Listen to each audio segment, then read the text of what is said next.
Well, hello, friends. We're here today to have another installment of Kidney Talk with the George Washington Ron and Joy Paul Kidney Center, along with MOTEP, which is the Minority Organ Tissue Transplant Education Program, and the Pennsylvania Avenue Baptist Church, where I am the pastor. I'm Reverend Dr. Kendrick Curry, and I'm excited today to be here with Dr. Clive Callender and Dr. Joseph Keith Melanson.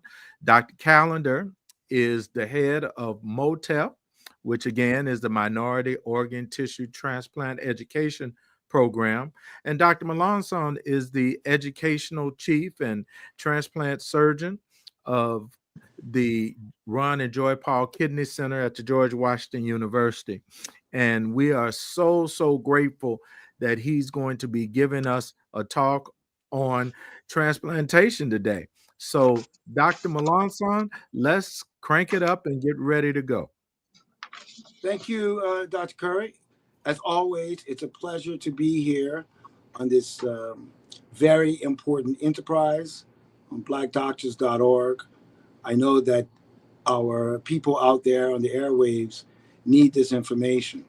And, my talk today might seem a little strange to people out there because they may not understand why this is so important.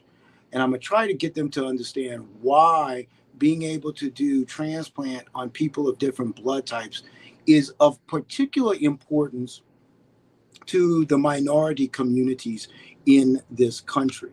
And it's really not that complicated because what we're really trying to do is expand options, expand access to transplantation. And you're going to be able to expand access if you can do transplants among people with different blood types. But I'll get into all that as we go through the slides. Next slide.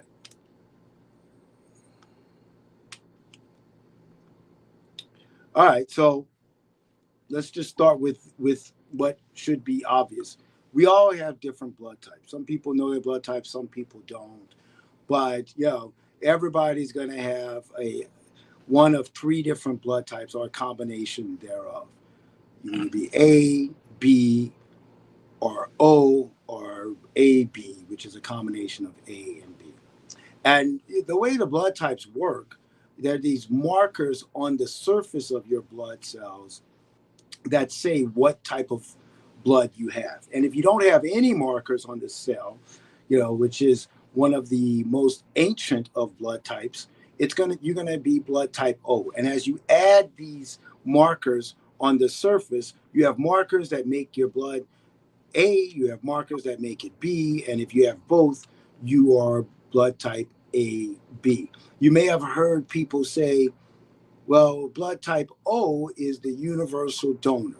And that's true. That's why that's why the blood bank loves people that are blood type O, because if you have O blood type, then it means your blood can go to anyone. It can go to people that are blood type O. It can go to people that are blood type A, B, or AB.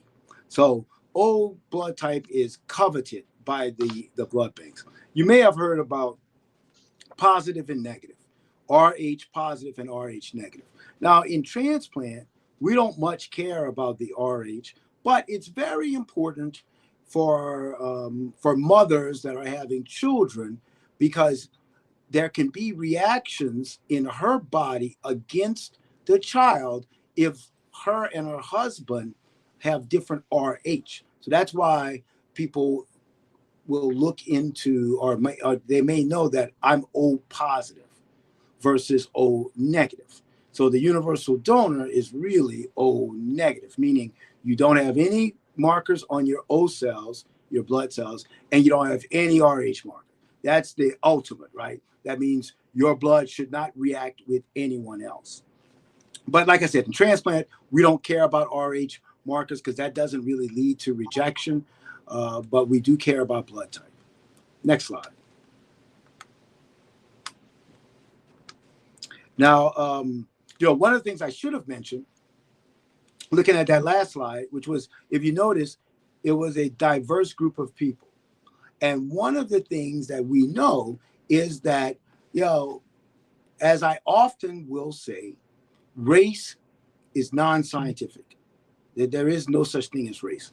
But genetics matters, ethnicity matters, right? Because ethnicity is about is really about what region of the world your ancestors come from. And it takes generations to dilute genetics. So just because your great grandparents, you never met them, from a genetic point of view, they're very close to you, right? If any of you, and I'm going to say this because I'm dealing with the great Reverend here, but if you ever notice in Matthew, Matthew contracts down the generations, right? He wants to make everything very simple. There are 14 generations from Abraham down to Moses, and then from Moses to Jesus, 14 generations Moses to David, and then David to Babylon, and then from Babylon to Jesus, right? He's contracting down the generations. That doesn't mean that there were just 14 neat little generations. What he's doing is he's saying he's cutting out, the fact that there was the father to the son might be not just the one or two generations, but the father was really like the great grandfather to the son, and that's scientific as well, because there are qualities that you could get from many generations back, because genetically those leaps are not that far, but we tend to think of them as being further because a lot of times we don't know anyone beyond possibly our great grandparents. But the reason why blood type matters when you start talking about ethnicity is that in this country there's going to be groupings of people of certain ethnic groups that have similar blood types.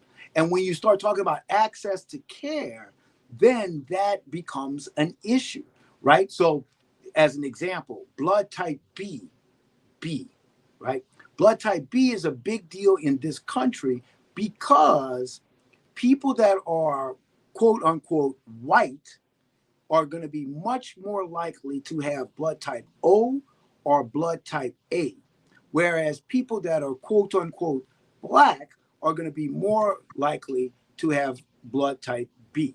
Still, black people still are more likely to have blood type O, so don't start sending me emails. I understand that, but we're just more likely to be blood type B. Same thing with Hispanics and Asians. We are much more likely as minority groups in this country to be blood type B, whereas white people are much more likely to be blood type O and A. And that becomes an issue when you start talking about access to care and access to transplantation. So why does blood type matter in organ transplantation? Well, it matters because traditionally, when you talk about people matching, they have to have the same blood type or what's called compatible blood type. Now, that can be a little bit different, right? So same blood type means, my brother and I, if we both have blood type B, well, then he's B, I'm B, he's giving me his kidney, our blood types match, no biggie, all right? However, blood type compatible means, if Alexander, my friend here, is giving me a kidney, we're different blood types, but he's blood type O and I'm blood type B. So even though we're different blood types, we're compatible. Someone O can give to someone B, and it's not a problem. But if you're incompatible, and incompatible would mean, Dr. Callender wanted to give me his kidney, and he's blood type A, and I'm blood type B. Now that's incompatible because typically a person that's blood type A cannot give to a person that's blood type B. Okay, so that's why blood type matters in transplantation. Next slide. All right, so like I was saying earlier, this is what your blood cells actually look like. I'm going to put my glasses on, not because I'm old, but I'm just trying to look more formal, like Dr. Callender, and Dr. Curry. So as you can see there, like I said, the O blood type is you don't have any markers on the cell, and that's what marks it as blood type O. Whereas the other blood types, you have these glycopolysaccharides, basically these fancy sugars that sit on the top of the cell. And that's what denotes what is your actual blood type. Now, if you're talking about plasma, which is what, Dr. Callender works at the institution where the great Charles Drew figured out years ago that you can separate out plasma without having these markers, and you can give plasma to anyone, right? So a person with you can be any blood type, and your plasma can go to someone else. That's why it's so good to be able to utilize plasma donors when you need to infuse fluid quickly. The great thing that the great Charles Drew did, besides being able to bank blood, was in World War II, in America, we were able to take plasma that was given from donors, freeze it, and send it to Europe before we were actually in the battle ourselves. So Americans saved millions of lives in England and in Europe by donating their plasma. So plasma doesn't have this, but the cells do. Next slide. And there you go, just on cue. That's Charles Drew. Charles Drew, who was a member of Omega Psi Phi. I think what happened is he didn't make the cut for Kappa, and he became an Omega. But anyway, we're not going to talk about that today. But he was a great, God bless you. great American, and he came up with the ability to separate plasma away from red cells. And the reason why that is so great is because we utilize that technology till this day. I mean, the man was an absolute titan in the field of medicine. Should have won the Nobel Prize, although he didn't, because the impact he's had, the lives that the technology that he introduced have saved are in the tens of millions. I mean, the man, what he contributed to medicine really goes underappreciated.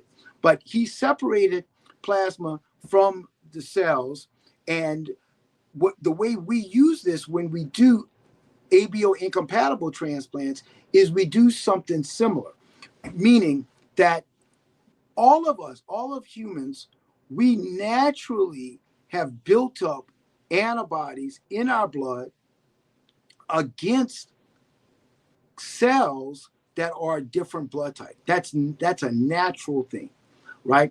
And why we do that, it's really unknown as to why we do this. We think it has something to do with the way our bodies evolved over time, but suffice it to say, those antibodies are there. So if someone is blood type A, they have naturally occurring antibody against blood type B. Same thing if you're O, you're going to have naturally occurring antibodies against people that are blood type B and blood type A, right? So why is plasmapheresis so important, which Dr. Charles Drew basically invented? It's important because those antibodies sit inside of our plasma, right? And so if you go in and take the plasma away, what you can do is you can lower the concentration of those antibodies.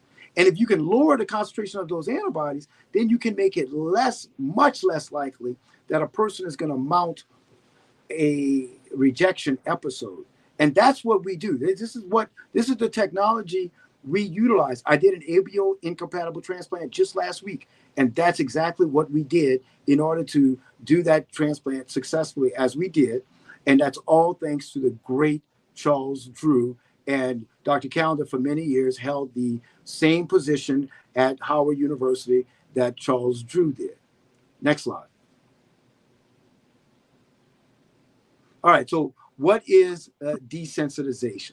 Well, I just kind of explained to you a little bit of what is desensitization, but one of the steps is this plasma, or what's called apheresis. You separate out the cells from the liquid part of blood, and then you can manipulate that liquid part, basically diluting it down. Because we have the ability to give people more plasma or give them fillers. And a filler would be just protein-containing fluid, like albumin.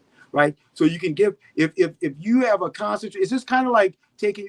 A lot of us are from the South, and as you know, down South they like to drink sweet tea. So it's like taking some sweet tea and adding in water, right? So if you add in equal parts water to your sweet tea, then it's not as sweet, right? And if you were to add 5 parts to to a glass, 5 parts water to 1 part sweet tea, your sweet tea is going to be very, very dilute.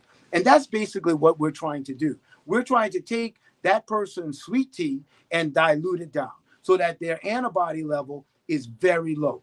It's not gone, but it's low. And when it's low, then the antibody cannot cross react with the cells in your body to cause them to react against the transplant. So plasmapheresis is a big part of desensitization. Another part of it is to give medications that will interfere with the way your body typically makes antibodies. And your body makes antibodies 2 main ways. The cells that produce antibodies are called plasma cells. So if you give a medicine that will either kill or interrupt the function of plasma cells, you're going to decrease antibody production in your body. Particularly, and you see, this is one of the things that I remember I had to learn, and it is it's very instructive in how your body works. Your body does not expend energy when it does not have to expend energy. And so plasma cells are not always churning away. Plasma cells use a lot of energy. So your body typically, plasma cells are usually not circulating. They only circulate when you need them, right? So I'll give you an example. If you have a flu infection, right? So you get the flu, what your body's going to do, your body's going to recognize that virus as foreign. Your antibodies are going to quickly latch on to that foreign thing, and it's going to call forth certain plasma cells, and the plasma cells are going to release a lot more antibody, right? And that's kind of how the vaccines work. What the vaccines are doing, they're alerting your cells that they need to react quickly. And I think particularly recently with all the COVID stuff, people have misunderstood the way vaccines work. Vaccines don't stop you from getting infections. They just make your body very efficient at killing the infection, right? We have a lot of people walking around saying, why get a COVID vaccine? I still got COVID. Yeah, you still got it, but guess what? We're talking today because you're still alive, right? So that's the whole point. The point is not that you don't get COVID. The point is that you don't die of it. I think where the misconception comes in is that COVID, even when it's being actively killed, can still cause an infection. Whereas some of the other vaccines that we've taken in our lives, like mumps and measles, is so effective that we don't think we got the infection when we actually did. It's just that the vaccine did such a good job of getting our antibody titers up that we quickly got rid of it and didn't realize we were sick. And a lot of times with COVID, that's not the case. Or we get tested even when we have no symptoms. In other words, the vaccine worked. It's just that for some reason, like you're coming into a center to have outpatient surgery and somebody tells you, oh, by the way, you have COVID, although you had no symptoms. This has happened to a lot of our patients. So the vaccine did exactly what it was supposed to do. It's just that somebody's testing you. When is the last time somebody tested you for mumps? Exactly. Never. So that's the difference in what we see with COVID. So we give medicines to decrease the body's ability to make antibodies. It's exactly the opposite of what you're doing in a vaccine. And if you think about transplant, it is kind of the opposite, right? In vaccines, you want the immune system hyped up, ready to go to kill a virus. And in transplant, you want those same cells that would be hyped up, ready to go. You want to push them. You want to push back on them so that they don't cause a rejection. So it's kind of it's like the opposite side of the same coin. Next slide. Outcomes, right? Now, we wouldn't do this, or we shouldn't do this, unless the outcomes were good. And I can tell you, because I have to look at my data continuously. Every 6 months, we get a report card, and I can tell you unequivocally that our ABO incompatible transplant outcomes are better than even our normal transplants. And it's better because we are carefully curating the way the immune system works. And so it takes more work, it takes more medicines, it takes more oversight, and therefore the outcomes are actually better. And this is important because, like I said, the reason you're doing this is you want to open up an avenue. And you might think, well, why not just do the regular transplant? Well, the reason is, if you are at the top of the totem pole, meaning if you are very well insured, you're wealthy, you're well off, these sort of patients tend to have a lot of options, right? The CEO of the company, when he comes in for a transplant, lots of people want to donate to him, right? He's got a lot of family that wants to donate to him, a lot of friends, colleagues. He has a lot of options. The people that want to donate to him also tend to be from similar backgrounds, meaning that they also are well off. And why is that important? Well, it's important because it means they've had very good healthcare access throughout their lives. So they're much more likely to clear the hurdles to be a donor. So if you're a CEO of a company, since you have so many options, you can pick the best option. And the best option is going to be somebody that has the same blood type, around the same age, same size, so on and so forth. But not everybody's going to have all those options. And as you go down the socioeconomic ladder, there are going to be less and less options. Sometimes no options. That's why in poor neighborhoods, people tend not to have live donors.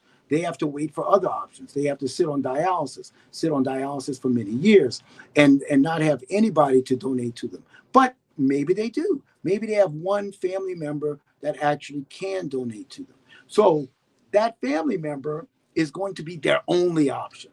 And you want to try to make that option work for them if you can. And that one family member who is the only option for them could possibly have a different blood type. And that's why this becomes so much more important in the minority community, because for us, we don't tend to have as many options, particularly as you go down the socioeconomic ladder. Next slide. Yeah, so we're just showing some of our data from GW.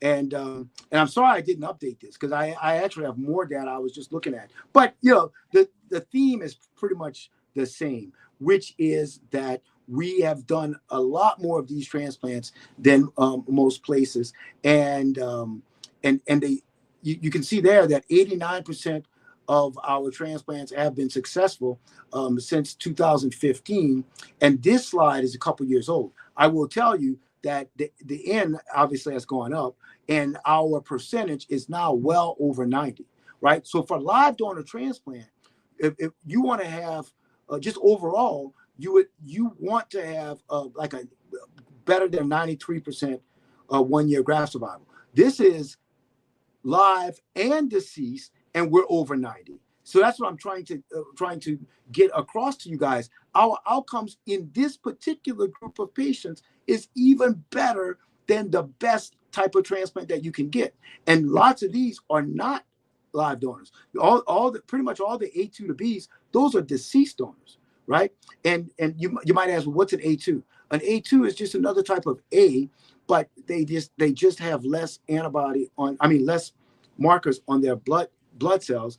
But suffice it to say, we have done a great job giving people this access of ABO incompatible, and the outcomes are very, very good. And you can see there that the only grafts we've lost are in patients that, for whatever reason, after transplant, usually it's a while after transplant, that were not able to take their medicines. If the patients take their medicines, they do very well.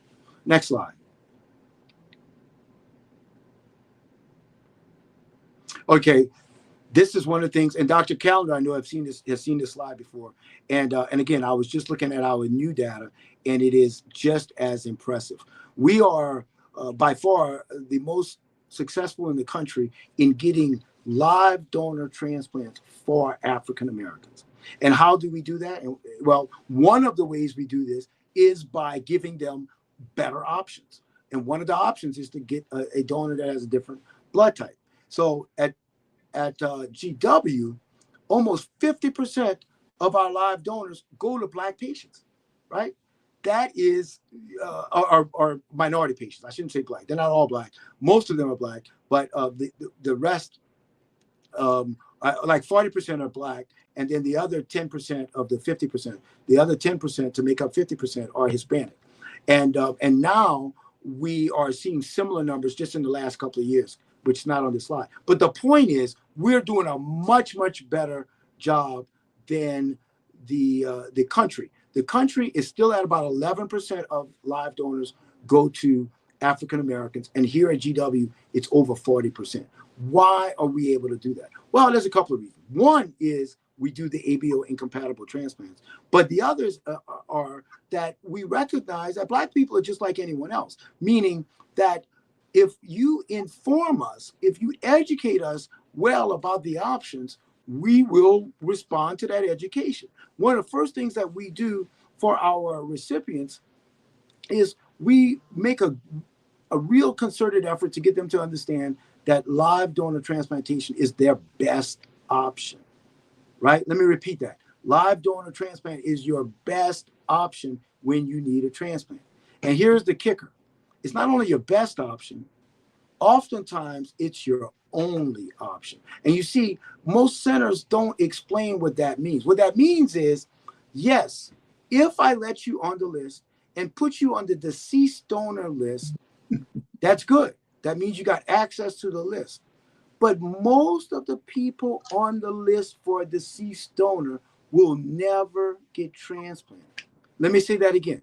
If you only have as an option to get a deceased donor and you go on that list and you're waiting patiently, doing everything the way you should, and you're waiting and waiting and waiting, the majority of the people, over 50% of those patients, will never get a transplant. And why? You might ask why. Well, the reason is there are too many people. There are too many people to give everybody a deceased donor. So the only way you can assure yourself a transplant is to get a live donor. So when you go in knowing this, thinking that way, it makes your behavior differently. I'm doing a transplant next week. I saw the donor and the recipient today in my office. And the gentleman who's getting a transplant is getting a transplant from his daughter. He was absolutely 100% against his daughter donating. He was totally against it. And the daughter, behind his back, came to us and said, I am 100% sure I want to donate my kidney to my father, right? So what we did is we allowed her to do the workup, and then we told the father. He was against it, but eventually she and us, we were able to convince him that this was the right thing to do. And what he had to understand was that, yes, he loves his daughter. He wouldn't want her to go through this operation for him. However, he had to be convinced that this was better for him because the other option probably would not have happened. And if it would have happened, if he had been lucky enough to survive and be in good health 5-6 years from now, there's no guarantee it would have been successful. Whereas the best type of successful transplant would be from his daughter. These are hard conversations the physicians and the team need to have with recipients. And this is what I think we do a better job of here at GW. And I don't think that these frank sort of conversations happen at other places, particularly with African Americans. And why is that? Because of the biases of the treatment team. And you might say, well, what biases? Well, for us, for people of color, we have the most kidney disease. We have the most hypertension. We have the most diabetes. We have the most obesity. So for providers, when you're thinking, if you honestly ask people, describe to me a normal, healthy person, like what do you see in your mind? The majority of healthcare providers in this country would not be thinking a person of color, right? And so going into the discussion with that bias means that the opposite is also true. They will tend to magnify the problems in the minority donors, right? So one of the first things I do when I start talking to people about donation, when they're talking about their kids or their relatives, I say, look, first of all, If they're smoking, it's okay. We're gonna work with them to stop smoking. If they're smoking marijuana, it's okay. That's okay. We're gonna work with them to minimize it or stop it before the operation. If they have high blood pressure, it's okay. We will make sure that they're not on more than 2 medicines and that they're under good control. If they're overweight, it's okay. We will tell them they need to lose weight, and we'll monitor and help them. And once they lose enough, we'll allow them to donate. In other words, we try to get rid of the obstacles. And I think in other places, for us, people of color, and we know this is true in so many walks of life in America, but for people of color, the obstacles for some reason seem insurmountable. Oh, she's African American and she's overweight. So what? But, they don't think about that with the white person. The white mother who's overweight that wants to donate to her daughter, they're ready to move up. There's no obstacle there in their minds. So you start with you got to get the, I used to have this, even though I'm Catholic, I used to go to Protestant Bible study. And the minister in this Protestant Bible study would always say, you got to get rid of that stinking thinking. How you like that, Reverend Curry? Stinking thinking. You can't have that kind of you can't have the wrong thoughts. You got to get rid of those wrong thoughts so that you can start to move in the right direction. And that's what we do. I train my team. I'm like, look, don't bring in any preconceived notions. Most of what is wrong can be fixed. And if it can't, well, then you rule them out. But anyway, this is what we're most proud of.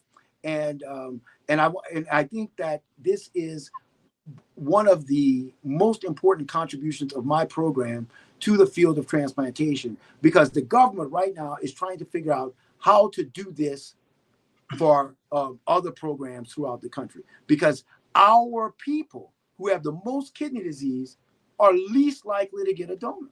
So this is something we have to turn around. Next slide.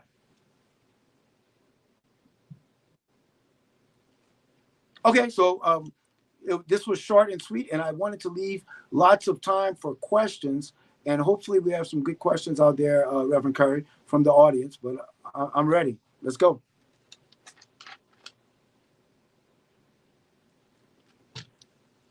I can't hear you. Is it just me or? Thank you for a great talk. Okay. We are just excited about what you've shared and the possibility of folk having extended life and health because of transplants. And I encourage everyone to put their questions in the chat. And I am just wanted to know, you said in your talk early on that most of folk that are, I believe, African American, Black, have tendency to have B. I think you said B. Yes, that's All right. If you have O and you're a universal donor, what does that mean? Yeah. So again, the blood banks love people that have blood type O, but it's a problem on the transplant side, because again, on the transplant side, people that are blood type O, only if you're getting a compatible donor, the only compatible donor for you or for somebody that's blood type O is another person that's blood type O.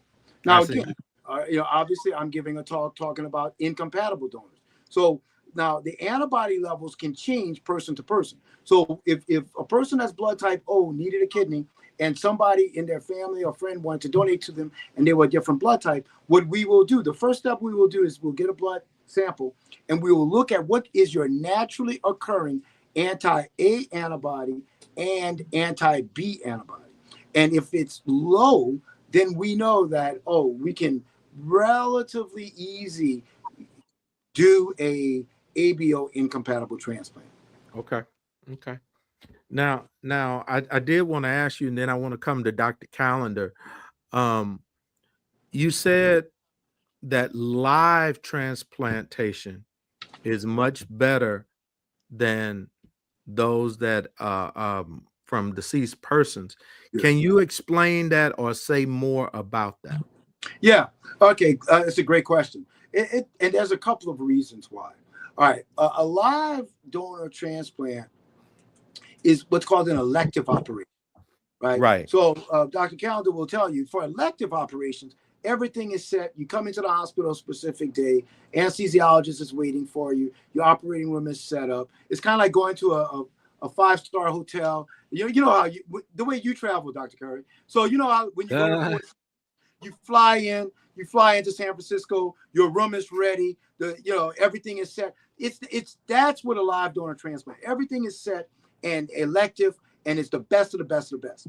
A deceased donor transplant, there is no reservation, right? We get a call and then everything's got to go fast, fast, fast. It's usually the middle of the night and it's a rush. Now, it saves lives as well. It's just not as good than having the reserved room kind of thing. The other reason, that's one reason. The other reason is the quality of the actual kidney. Because in a deceased donor situation, the way it goes, there's a person at a hospital somewhere, can be anywhere in the country, and they die. And their family has done this beautiful, beautiful thing where they've decided to donate their organs. And Dr. Callender's organization, MOTEP, was at the forefront of making sure that we as minorities do this, right? Because for decades before MOTEP existed, minority donors just didn't exist. We were not part of that system because we didn't trust the healthcare system. So a lot of education went into getting us to change our behavior, and it's been very successful. So on the deceased donor side, we're doing great. We actually donate more than even our percentage in the population. So African Americans are really carrying the heavy weight when it comes to donating after death. The problem is donating while we're alive. Okay, so when you're as a deceased donor, that kidney can be anywhere in the country. A person dies, the organ is taken out, it's put on ice, and then it's flown to where the recipient is. And the issue is that it sits on ice for many, many hours. So it's the difference between fresh seafood and seafood that's been frozen for a long time, right? The best seafood is fresh seafood. I know you come from an area not that far from where I'm from, and in New Orleans and in Houston, I mean, we're getting fresh seafood right out the Gulf, right? And that's the best seafood possible. Well, it's the same thing with an organ. You want it to be fresh. So when we do a live donor, in one operating room, we taking the kidney out, and in the adjoining operating room, we're doing the transplant. So the amount of time between when the kidney comes out and I do the transplant is usually an hour or even less. Whereas the average amount of time from when it comes from a deceased donor to when you actually do the transplant can be 24 hours. So that's the other big positive. And then the third big positive is everything about a live donor, right? Because that person comes in, you get their whole history, you test them every which way, so you know everything about them. With the way people die in hospitals, as you can imagine, it's a very stressful time for the family, and sometimes all the family members are not there. People die because the best donors die acutely, right, in car accidents or drug overdoses. So oftentimes you don't even have all the history, and the function is not at the best because the person is dying of the kidney. So that's the third reason why a live donor is better. You put all those things together, and that's why if you look at outcomes, the outcomes in live donor transplant outstrips deceased donor transplants by about 4 to 5% survival every year, right? So when you get to 10, 15, 20 years, when you're talking about transplants that survive a long time, and if you needed a transplant, that's what you want. I mean, you're a young man, Dr. Curry. If you needed a transplant, you want that thing to last 40, 50. You want to become an old man before that transplant time. And in order to do that, you would probably need a live donor. Okay. Dr. Callender. Yeah, I would add to that Dr. Melanson has tried to make the picture a little rosier than it is, because think about these facts. There's more than 100,000 people on transplant waiting lists. 17 of those people die every single day because of this shortage of donors. We have 100,000 people waiting, yet we only do about less than 50,000 transplants a year. So just as he said, the likelihood of you getting a donor depends upon many factors. And of course, the waiting time, another thing he hasn't emphasized, is that when you talk about somebody waiting for a kidney, you're talking about in many centers 4 to 5 years before you can get a donor, whether that's in Florida or DC or California, and they range. So the point I'm making is that when you wait for a deceased donor, when you get it, you may not live long enough to get it. And I think that he emphasized that point. But I just wanted to put into particular reference point how long you may have to wait for a transplant. And the longer you wait, the less likely you are to be in a good enough condition to receive a transplant. Right. Mm-hmm. Yep. Let's see. I don't. Please feel free to put your questions in the chat. We welcome you to do so. Dr. Melancon, tell me about how those that where they're starting to grow organs. You know the better terminology. They're starting to grow organs in other animals, which could create some ethical dilemmas, but it could keep somebody alive at the same time. Could you speak to the growth of organs in pigs or in some other animal? Yeah, no, great question, and I get this a lot, and it's exciting because what you talk about is xenotransplant.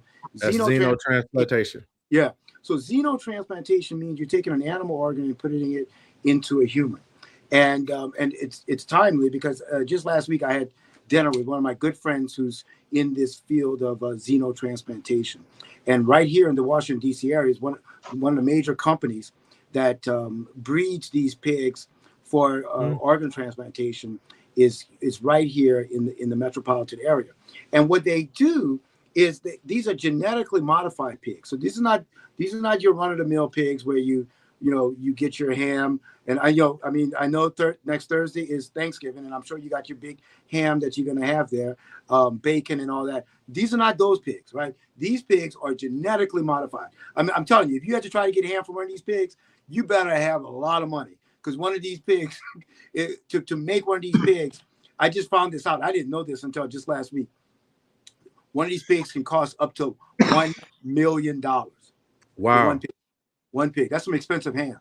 So yeah, that's a lot of ham. Yeah. So what they're doing is they're taking human genes and they're putting the human genes inside the pig so that the cells on the pig have human markers on the surface, right? So it's just like I was talking about the blood cells and stuff. And so when they transplant the pig, again, naturally occurring inside of our bodies as humans, we have antibodies against the tissue of pigs. But what they're doing is they're taking those pig genes out and putting in human genes to make those organs compatible.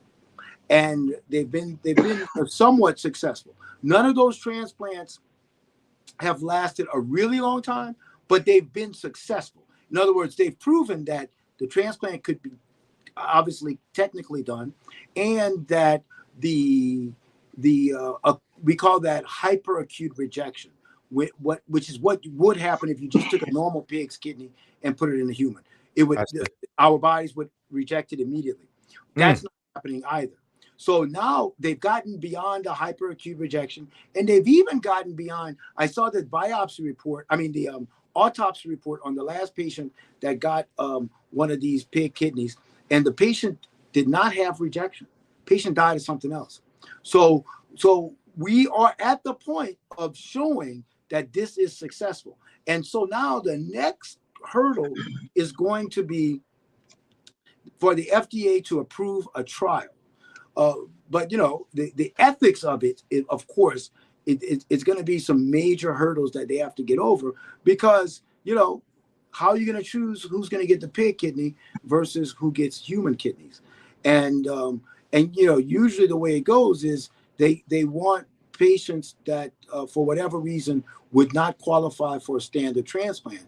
Well, if you're not qualifying for a standard transplant, it usually means that you're not the greatest of surgical candidates. So if you're only going to do this in a very, very high risk patients, it's going to be harder to prove that the outcomes are going to be good. But there's no doubt that this is the future, and the future is moving fast. I believe within the next 2 years, there's going to be a trial because the technology is just moving fast. You have these different companies that are competing, and every couple of months, they're figuring out how to move out more of the pig's genes and then move in human genes. Now, here is the kicker. The ultimate would be, because remember, pigs grow really fast. So you could see in the conceivable future, when you need a transplant, I take your blood, isolate your genes, and then once I know how to put genes inside of a pig, which we're learning, I could take your genes, put it into a kindred pig, and now that pig has your specific genes in it.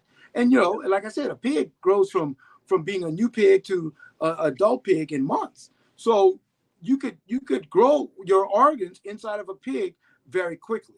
It sounds like a sci-fi movie, but that's what's happening in the research is going on right now. And Wow. This is going to be available within the next few years. And I don't know if you go to Leviticus or whatever, you go to the Bible. I don't know if the Bible was ready for this, or we're going to have to go find how that comports with all the stuff you learned in seminary school. Yeah, well, it will be something that creates ethical dilemmas for a lot of folk, a lot of religions that are part of the Abrahamic faith. Yeah. But those that are Christian ought to be able to have some sense of solace. Isn't that right, Dr. Callender? Yeah, I have no problem with the concept. It was one of the interesting opportunities that I had was to discuss this when we were doing xenotransplants and they weren't successful. And the question came up, what would you prefer, to die or to have another another species kidney in your life? Would you rather have a heart that will save your life, or die and have a monkey's heart? And so most people, when they had that option, decided they would rather have life. And I think that's what's going to be the overriding principle. However, I must admit that there are going to be people who are going to be opposed. But I think that when you think about saving one's life, that becomes the most desirable option. Yes, sir. Yes, sir. So there is a question in the chat. It says, "What happens when the transplant is not working out? Does a person go on dialysis while waiting for another transplant?" Yeah. So we're lucky in this country because dialysis access is pretty much universal available, and so we keep a lot of people alive pre-transplant because of dialysis. Again, this does not happen across the world. In many third world countries, you have to be well off to even afford dialysis. So we have universal dialysis access that's paid for by Medicare and Medicaid. So everybody who needs it can get dialysis pre-transplant, and the same is post-transplant. So if you got a transplant and the transplant itself is not working, then you can go back on dialysis or go back to dialysis and stay on dialysis until you can be relisted if you are a candidate to receive another transplant. And a good percentage nationwide, every year, almost a quarter of all new transplants are being done in people that have had prior transplants. And it just speaks to the success of the therapy, because the people that are the biggest proponents, the biggest cheerleaders for transplant, are people that have had a transplant and then it failed at some point, because the difference in the quality of life is just not even comparable. And more importantly, the difference in length of life is not comparable. So yes, it's great that dialysis is available because it keeps people alive. But the best therapy for people that are appropriate surgical candidates is transplantation. Okay. All right. Well, Dr. Callender, anything else you'd like to add? Well, I'd like to add that one of the things that is coming around the pipe, in addition to stem cell transplantation and xenotransplantation, is working on the concept that we'll get to the point where we don't need so many immunosuppressive drugs, and get to the point that we maybe we'll be able to treat people with transplants for medication for maybe a month or maybe even 3 to 6 months, and then stop the medication. And this will then allow for long-term survival, because most of the patients after transplant who don't survive perhaps because of some of the consequences of the medications that we give, that sometimes damaging to the kidneys, to the liver, to the heart, and other things. So that's another thing around the corner that makes transplantation so desirable, that we will get to the point where we need less medications and have less complications. Okay. All right. Well, I think we have covered pretty much everything that I had. Dr. Melanson, are there any closing comments you'd like to make for our audience? Yeah, well, thank you again, Reverend Curry. And I would just like to say that, I made a big push mentioning live donor transplantation. And I think it's of the utmost importance that people realize that it is very safe. So people that are donors do very well after a donation. It's very rare that a person that was a kidney donor has any problems, any sort of health issues afterwards. So it's a very safe procedure, and it definitely, without a doubt, saves lives. It's the best thing that I do in my career, because these are heroes, the sort of people that step up to save the lives of others. There's no other way to put it. I think that word is overused these days, but they are actual heroes in saving the life of a loved one or even a stranger sometimes. So I think that we continue to need more live donors. And I think this is where Dr. Callender has been so important in the history of medicine, because he has shown how it's through education that you can really make a difference in this country. And I've learned this from watching him and over the years, because what I'm trying to do now in my career, I still love surgery and I still operate a lot. However, I realize that to close the gap, to close these gaps in outcomes, we need to do an even better job at educating people. Because as we educate people, we get them to behave differently. I saw a lady in my clinic just this week, an educated woman, and she was in tears because she felt like she just was not properly educated about her high blood pressure. And her high blood pressure eventually led to kidney disease. And so my outreach team, you guys know Alexander. He was out in the dialysis center. He met this lady. He brought her in. I saw her very quickly because she went through the screening process very quickly, came to see me, and then I saw her sister who wants to donate to her. Both very highly educated African-American women. And what I realized, which I had realized this before, but they really brought the point home, is that we must do a better job of educating the public, right? Yeah. If we do a better job of getting people to understand the risk involved in not having their blood pressure under control, not having their diabetes under control, we could really wholesale change the health of this country. Right now, we are overweight. We have way too many people with metabolic syndrome, diabetes, high blood pressure, and this is leading to premature death. And if we do a better job just with that, just the stuff I mentioned, we would save millions and millions. And this has become, this has become something that I want to be even more involved in, because I realize, wow, I'm in tertiary quaternary care. These hands, I open people up and operate on them. But I can do much more by getting people to latch on to changing their behavior, right? And I know you're a big part of that, Reverend Curry. I know in your church, I've been there many times, that you preach this message. But that's what we got to impart to our community. Here Thanksgiving is coming up. And let me tell you, my family's coming up from Louisiana. We're going to have some really good food, and some of it is not going to be perfectly healthy. But as we go on throughout the rest of the year, we need to realize that we need to be drinking more water and having more fruits and vegetables, and doing what Dr. Calendar always says, meditating, praying, being nicer to one another, decreasing distress. And that's what I'm trying to do more in my personal life. And I'm trying to spread that message, because that's the message that saves lives. So thanks for letting me get on that soapbox. But, I'm just giving the calendar message.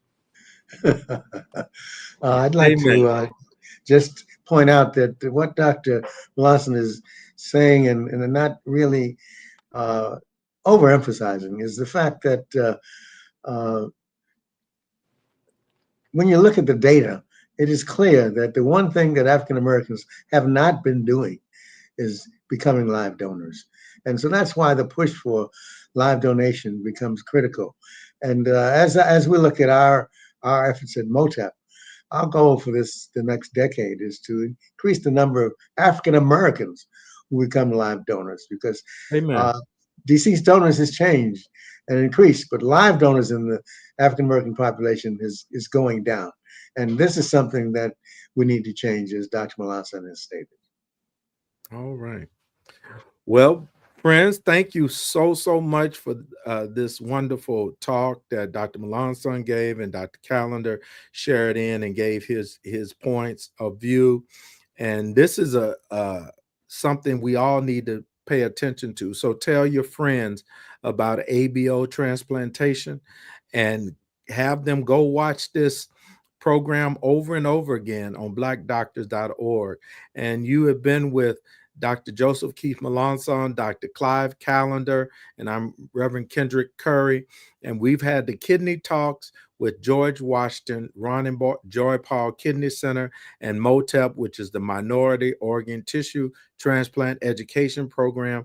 And I'm the pastor of the Pennsylvania Avenue Baptist Church in Washington, D.C.